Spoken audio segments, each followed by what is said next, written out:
ইসলামের বিধান হচ্ছে যখন সালাতের সময় হবে আপনি মসজিদে যাবেন, আবার সালাত শেষ আপনি আপনার কাজে চলে যাবেন।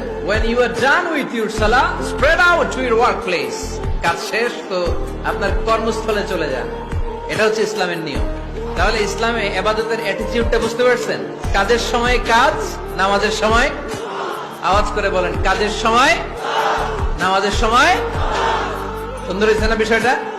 ফাইদা কুদিয়াতিস সালাতু ফান্তাশিরু ফিল আরদ, যখন তোমাদের সালাত শেষ তখন জমিনে ছড়িয়ে পড়ো, বের হয়ে যাও, কাজে নেমে পড়ো। কাজে কোনো লজ্জা নাই, পরিশ্রমে কোনো লজ্জা আছে? যিনি রিকশা চালায় এতে তার কোনো লজ্জা আছে? দিনমজুর, কুলি, ঠেলা গাড়ি চালায়, ছোট্ট ব্যবসা করে, এতে কোনো লজ্জা আছে? লজ্জা নাই। খেয়াল রাখবেন, লজ্জা হচ্ছে অলসতায়। লজ্জা কিসে? বিষ্ণু ঈসা ইসলাম বলেছেন, মা আকালা আহাদুন তাআমান কাত্তু খায়রুন